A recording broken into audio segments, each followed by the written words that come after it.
Let's be real. Designing user interfaces is cool and all, but constantly chasing clients and doing revision after revision after revision for a client who just is never happy isn't fun. But you know what is? Making passive income while you're on the toilet. Something about that place just feels magical. So today I'm talking about 7 ways of making passive income that has the most potential for UI UX designers specifically, with real examples of designers who are actually doing it. And at the end of this video, I'll be sharing the exact passive income stream I'm choosing for 2025.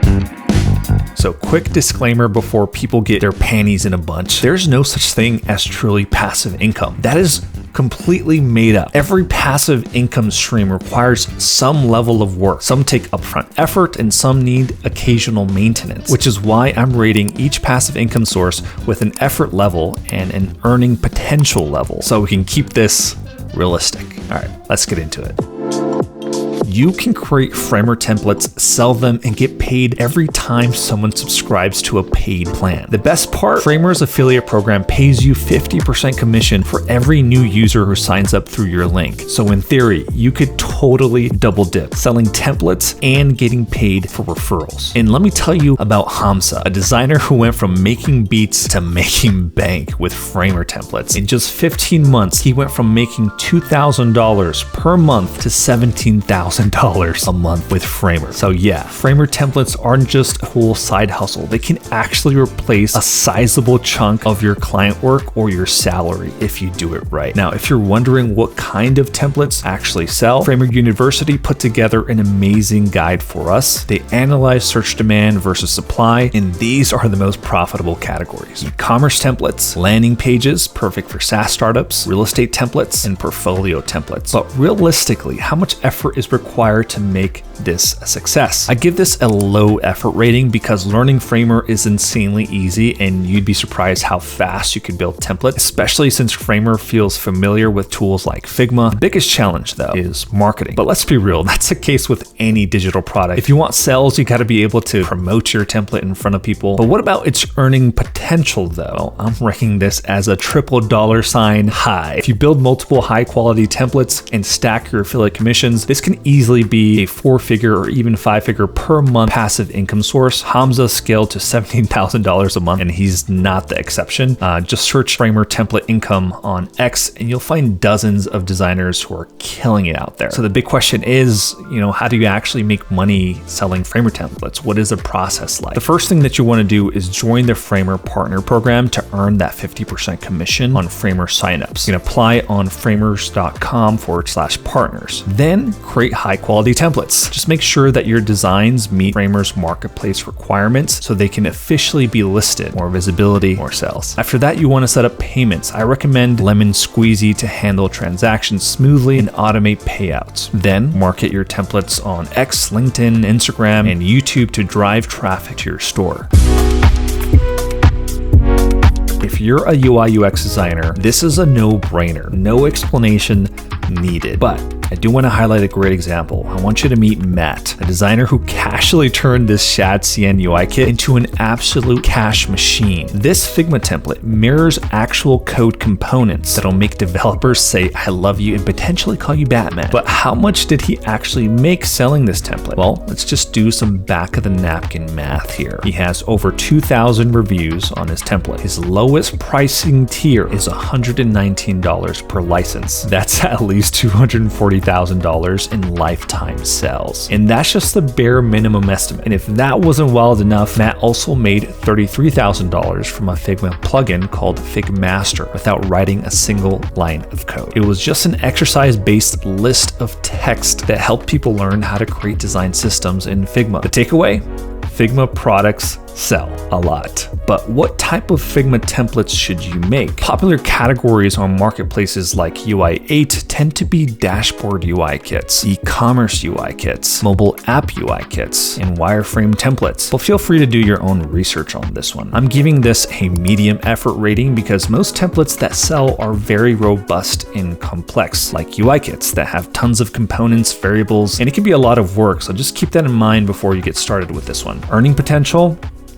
It's high. $3 sign high. I mean, if Matt really made over $250,000 with this Shadcyan template, clearly it has tons of earning potential if you focus on the right niche. But how can you actually sell Figma templates? So Figma technically has a marketplace, but it looks like they're not accepting any new sellers as of the making of this video. So I recommend trying places like UI8.net, Creative Market, and offering a free version of your template on Figma Community with a link to pay for the full premium version. Like before, use Lemon Squeezy to process payments. Imagine curating a collection of icons, portfolios from top tech companies, UX research insights, and other resources that designers can't help to bookmark, to share, and to most importantly, pay for access to it. And the thing is, you're probably using a lot of these resource library websites in your day-to-day job. Here's some cool examples of resource libraries actually built by designers. Teardowns.ai, like Mobbin. This is a collection of AI workflows that give designers real-world inspiration on how to design AI software. Toolfolio, a collection of all sorts of tools and resources with designers in mind. Cofolios, a collection of portfolio websites from top tech companies like Google, Apple, and more. Laws of UX, a collection of the best practices that designers can consider when building user interfaces. Growth.design, a collection of UX case studies from popular brands like McDonald's, Adobe, Apple, and more. See, I can keep going, but again, I'm sure you use resource libraries like this all the time. Now the question is, what if you were to create a library of your own? And how much effort would it be to create something like that? So I'm actually classifying this as high effort. Not only do you have to find and curate a list of resources, you also have to build the website that hosts the resources, enable memberships or subscriptions. And then you have to keep the library up to date with trends and new content. Earning potential? Well, this one's kind of tough. I'm not really sure. I would guess for the average designer, this could be safely classified as $2 signs, aka medium. But how would it work? How would you actually go about building a resource library in a UX UI designer friendly way? Well, I would personally use Framer and a third-party membership tool like OutSetup, so I can create a fully functional membership website without needing to code. OutSetup handles user authentication, it handles payments, it handles emails, and much more. Also, another idea, you can also just choose to make your website free and go with the sponsorship route. That's what resource libraries like Cofolios did.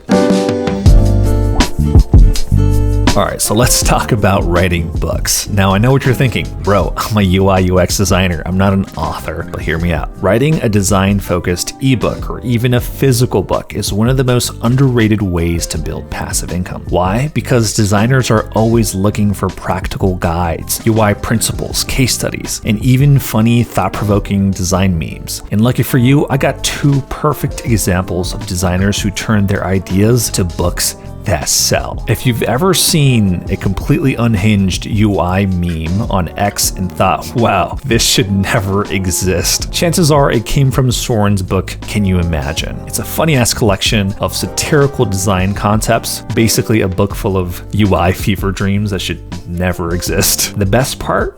Soren Iverson sold out 2,000 copies of this Can You Imagine book, priced at $30 each. At $2,000, that's $60,000 minus shipping costs, manufacturing, etc. But even at a 30% profit margin, that's impressive. Now, on the more serious side, we got Practical UI by Adam. This book is the ultimate UI design cheat sheet packed with quick, actionable design rules to help build intuitive, accessible, and beautiful interfaces. At $79 each, if just 10 designers bought this book per week, that would be over $3,000 per month. But I'm sure he makes way more than that with his 140,000 following on LinkedIn. If you're thinking, okay, but what do I write about? You can make a practical guide, think 100 UI tips that will make you a better designer. You can do case study collections like deep dives into design successes and failures from top tech companies. You can make a visual design book, something that mixes illustrations and UI insights. You can do a UX playbook. If you have experience in UX research or strategy, this could be gold. See, the key is to find a niche. And if you have an idea that solves a problem or makes designers think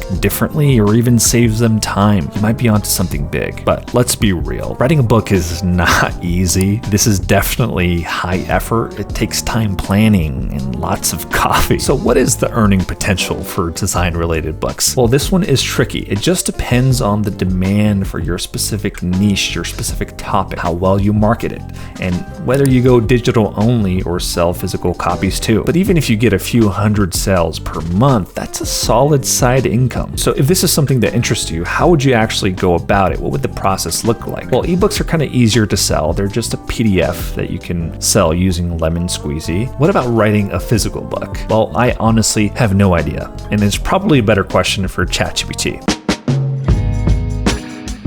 You probably saw this one coming. It's pretty obvious, but what's not obvious is just how much money UI UX designers can actually make from online courses. Spoiler, it's way more than you think. Meet Rid, a product designer turned educator who's transformed his Figma expertise into a thriving online course. He launched his Figma Academy in 2022, earning over $300,000 in his first 4 months. That is absolutely jaw-dropping insane. And before you get too excited though, creating an online course can be pretty high effort in my opinion.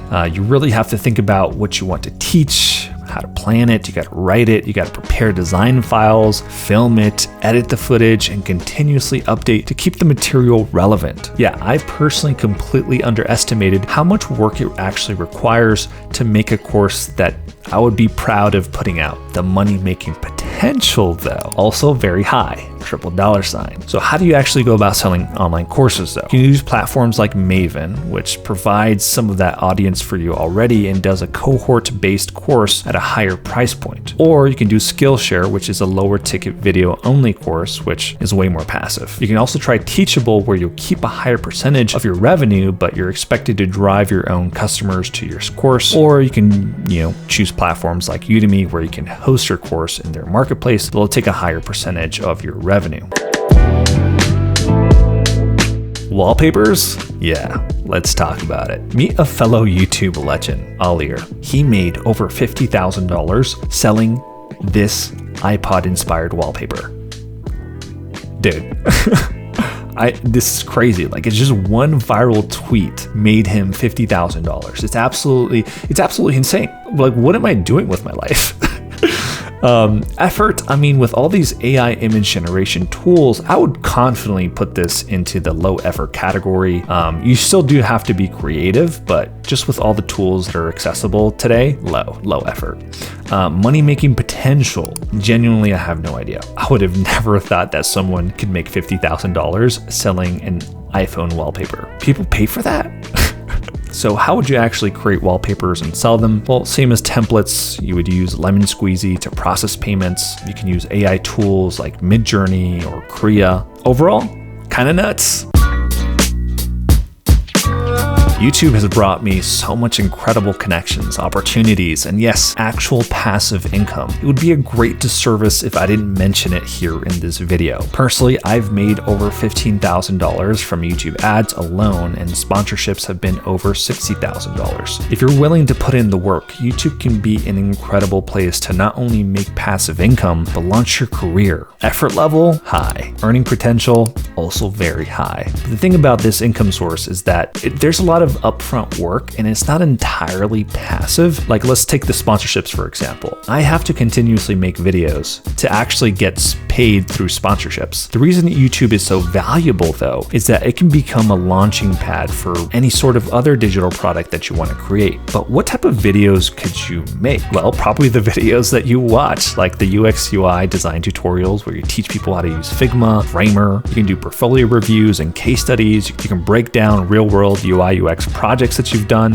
You can do design trends and industry insights, like what's new in UI UX, and make content about that. So how does making money on YouTube specifically work? Well, once you get 1,000 subscribers and 4,000 valid public watch hours in the past 12 months, your channel qualifies to get monetized and to start earning some ad revenue. So let's talk about my personal passive income stream that I'm focusing in on in 2025, Framer templates. I feel like it has so much potential, and I can simply create and design things without the opinions of clients or anyone else. I'm super excited about it because I can create what I want to create. So if you want to learn how I actually sold my design agency and how I got scammed in the process, you're going to want to watch this video next. God bless you, and Batman out.